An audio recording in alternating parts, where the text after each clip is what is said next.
ಬರ್ಬೋದು, ಹೇಳಿಕೆ ಹೆಂಗೆ ಸಾಧ್ಯದ? ಆಗ ಮತ್ತೆ ಹಿಂಗಿಚ್ಚಿದ ಮಂಗನತೆ ಆಗಬಾರ್ದು. ನಮ್ಮ ಡಿ ಕೆ ಶಿವಕುಮಾರ್ ಅವ್ರದ್ದು ಎಚ್ಚರಿಕೆಯಿಂದ ಹೆಚ್ಚಿರಬೇಕಾಗಿದೆ. ಅದೇ ಕಾಲಕ್ಕೆ ಸಿದ್ದರಾಮಯ್ಯರು ಸಹಿತ ನನಗೈತೆ ಅದೇ ವಿಷಯ ಹೇಳೋದ್ರಲ್ಲಿ ಏನೂ ಹೊರ್ತಿಲ್ಲ. ನಾನು ಮುಖ್ಯಮಂತ್ರಿ ಅಲ್ಲ. ಅದಕ್ಕಿಂತಲೂ ಗಂಭೀರವಾಗಿ ತಮ್ಮ ಕೆಲಸ ತಾವು ಮಾಡ್ತಾ ಹೋಗ್ಬೇಕಾಗಿದೆ. ಈಗ ಜನಕ್ಕೆ ಬೇಕಾಗಿದ್ದು ಉದ್ಯೋಗ ಯಾವ ಕ್ಷೇತ್ರದಲ್ಲಿ ಸೃಷ್ಟಿ ಆಗ್ತೈತಿ ಇದನ್ನು ಚಿಂತನೆ ಮಾಡಿರಿ. ಅದಕ್ಕೆ ನೀವು ಅರ್ಥ ತಜ್ಞರನ್ನ ಎಲ್ಲರೂ ಕರೆಸಿ ಮಾತಾಡ್ರಿ.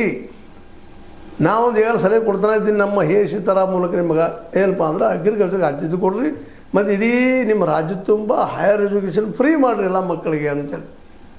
ಯಾಕಂದ್ರೆ ಇಲ್ಲಿಯ ಈ ದೇಶದ ಮತ್ತು ಈ ನಾಡಿನ ಸಂಪತ್ತು ಯಾರಂದ್ರೆ ಬುದ್ಧಿವಂತ ಮಕ್ಕಳು, ಜ್ಞಾನಿ ಮಕ್ಕಳು. ಅವ್ರು ನಮಗೆ ಹೆಲ್ಪ್ ಆಗುವಂಥವ್ರು, ಅವ್ರು ನಿಜವಾದ ಸಂಪತ್ತು ಈ ದೇಶದ. ಅದನ್ನು ಕೆಲಸ ಮಾಡಿರಿ. ಜೊತೆಗೆ ರೈತರಿಗೆ ಮಾರ್ಕೆಟ್ ಕೊಡ್ರಿ, ಅವ್ನು ಬೆಳೆದ ಬೆಳೆಗೆ ಬೆಲೆ ಕೊಡ್ರಿ. ನಮ್ಮ MS ಸ್ವಾಮಿನಾಥನ್ ಆಯೋಗದ ಅನುಷ್ಠಾನಗೊಳಿಸ್ರಿ. ಆಗ ನಿಶ್ಚಿತವಾಗಿಯೂ ರಾಜ್ಯ ಉನ್ನತಕ್ಕೆ ಹೋಗ್ತದೆ.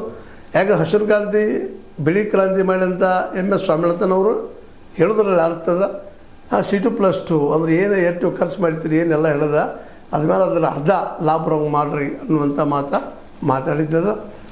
ಆ ದಿಶೆಯಲ್ಲಿ ಸಿದ್ದರಾಮಯ್ಯನವರು ಹೊಸ ವಿಚಾರ ಮಾಡಲಿ. ಸುಮ್ಮನೆ ಗೆದ್ದ ತಕ್ಷಣ ನಾನು ಸೇಮ್ ಆಯಿತು ಮುಗಿದು ಹೋಯ್ತು. ಹೆಚ್ಚು ಕಡಿಮೆ ಕಾಂಗ್ರೆಸ್ ಒಪ್ಪಿದಂಗೆ ಆಗ್ಯದ. ಇನ್ನು ಅದ ಮಾತಾಡೋದನ್ನ ರೈಸಿಗೆ ಹುಟ್ಟಿಸ್ತದೆ.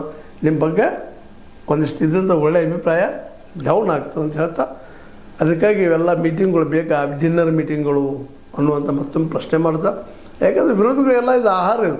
ಅದಕ್ಕೆ ನೀವು 2.5 ವರ್ಷ ಅಂತ ಇದ್ದಾರೆ. 6 ವರ್ಷಕ್ಕಾಗಿರ್ಬೋದು, ಯಾರೋ ಆಗಿರ್ಬೋದು ನಿಮ್ಮ ವಿರೋಧಿಗಳು.